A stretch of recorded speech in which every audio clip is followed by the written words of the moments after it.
एकादशी भगवान की जय।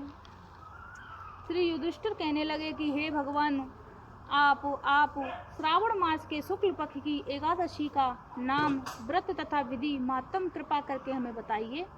श्री मधुसूदन बोले कि हे राजन, इस एकादशी का नाम पवित्रा है तथा पुत्रदा है। इसकी कथा सुनने मात्र से ही वाजपेयी फलों का यज्ञ प्राप्त हो जाता है तथा द्वापर युग के आरंभ में महिषपति नाम की एक नगरी थी, जिसमें महिषजीत नाम का राजा राज करता था। परंतु पुत्र न होने के कारण राजा को राज्य सुखदायक नहीं लगता था। पुत्र सुख की प्राप्ति के लिए अनेक उपाय किए, परंतु राजा को पुत्र की प्राप्ति नहीं हुई। वृद्धा अवस्था आती हुई देख राजा अपनी प्रजा के प्रतिनिधियों को बुला करके, प्रजाजनों में इस जन्म में कोई पाप नहीं किया है और ना ही मैंने किसी खजाने को लूटा है तथा ना ही मैंने किसी को अन्याय से धन प्राप्ति की है। मैंने देवताओं तथा ब्राह्मणों का भी सम्मान किया है, कभी धन को छीना नहीं है, किसी दूसरे की धरोहर को भी नहीं छीना, प्रजा का पुत्र के समान पालन किया है। मैं अपराधियों को पुत्र एवं बांधवों की तरह दंड देता रहा हूँ, कभी किसी से घृणा नहीं की, सबको समान माना है, सज्जनों का सत्कार किया है। इस प्रकार धर्मयुक्त राज्य करने पर भी पुत्र न होने के कारण मैं अत्यंत दुख पा रहा हूँ। इसका क्या कारण है? राजा महिजीत की इस बात को विचारने के लिए मंत्रीगण तथा प्रजा के प्रतिनिधियों के बड़े बड़े ऋषि तथा मुनियों के आश्रम में गए। एक आश्रम में उन्होंने अत्यंत वयोवृद्ध तथा तप में लीन, निराहार एवं जितेंद्रिय, जितात्मा, क्रोधजित, सनातन धर्म के गुण तत्वों को जानने वाले मुनि को देखा, जिनका कल्प के व्यतीत होने पर एक रोम गिरता था। सबने जाकर ऋषि को प्रणाम किया और उनसे सामने बैठ गए। उन्हें देखकर ऋषि पूछा कि आप लोग किस कारण आए हैं? निस्संदेह मैं आप लोगों का हित करूंगा। मैंने जन्म केवल दूसरों के उपकार के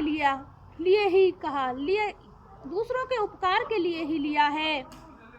लोमस ऋषि के ऐसे वचन सुनकर सब लोग बोले कि हे महर्षि, यद्यपि आप हमारी बात जानने में ब्रह्मा से भी अधिक सामर्थ्यवान हैं, मगर फिर भी मैं अपनी व्यथा कहते हुए महिषपतिपुरी की धर्मात्मा राजा महिजीत प्रजा का पुत्र समान पालन करता हूँ, परंतु फिर भी वह पुत्रहीन है। हम लोग उसकी प्रजा हैं, अतः उसके दुख से भी हम दुखी हैं। उसको पूर्ण विश्वास है कि आपके दर्शन से हमारा यह संकट अवश्य दूर हो जाएगा, क्योंकि महान पुरुषों के दर्शन मात्र से ही अनेक कष्ट दूर हो जाते हैं। अब आप कृपा करके राजा के पुत्र होने का उपाय बताइए। यह वार्ता सुनकर ऋषि ने थोड़ी देर के लिए अपने नेत्र बंद किए और कहने लगा कि हे राजा, प्रथम जन्म के वृत्तांत जानकर कहने लगे कि राजा पूर्व जन्म के एक निर्धन वैश्य थे। निर्धन होने के कारण अनेक बुरे कर्म किए। यह एक गांव से दूसरे गांव व्यापार करने के लिए जाया करता था। एक समय जेठ मास के शुक्ल पक्ष की द्वादशी के दिन मध्याह्न काल के समय, जबकि वह 2 दिन का भूखा प्यासा था, एक जलाशय पर जल पीने गया। उस स्थान पर एक तत्काल की ब्याही प्यासी गौ माता जल पी रही थी। राजा ने उसे प्यासी गौ माता को जल पीते हुए हटा दिया और स्वयं जल पीने लगा। इस कारण राजा को यह दुख सहना पड़ा। एकादशी के दिन भूखा रहने से वह राजा हुआ और प्यासी गौ को जल पीते हुए हटाने के कारण पुत्र वियोग दुख भोगना पड़ा। यह सुनकर सब लोगों ने कहा, हे मामुने, शास्त्रों में पापों का प्रायश्चित भी लिखा है, अतः जिस प्रकार राजा का यह पाप नष्ट हो, आप ऐसा कोई उपाय बताएं जिससे कि यह संतान इसके पास हो सके। लोमस ऋषि कहने लगे, श्रावण मास के शुक्ल पक्ष की एकादशी का नाम पवित्रा एवं पुत्रदा है। राजा सहित इस प्रजा का एकादशी का व्रत व रात्रि जागरण करें तो पूर्व जन्म के पाप नष्ट होकर राजा को अवश्य ही पुत्र प्राप्ति होगी।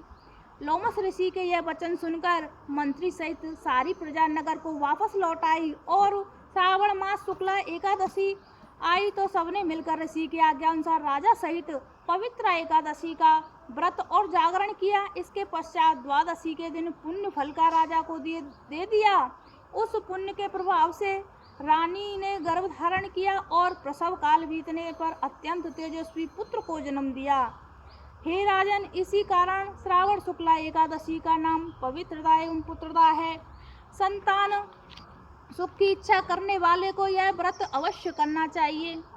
इस एकादशी के माध्यम को सुनने के मनुष्य के सब पाप नष्ट हो जाते हैं और इस लोक में सनातन एवं इस लोक के संतान का सुख भोग कर अंत में स्वर्ग लोक की प्राप्ति होती है। इसलिए यह व्रत एकादशी का सर्वश्रेष्ठ और अति फलदायक है। इसलिए इस व्रत को सबसे उत्तम एवं सभी स्त्री पुरुषों के लिए कहा गया है। जो व्यक्ति अपने पापों को नष्ट करना चाहता है एवं भगवान की आराधना करना चाहता है तो सभी व्रतों में श्रेष्ठ एकादशी का व्रत करना चाहिए। बोलो एकादशी भगवान की जय, बोलो विष्णु भगवान की जय, बोलो एकादशी भगवान की जय, बोलो श्री कृष्ण कन्हैया लाल की जय।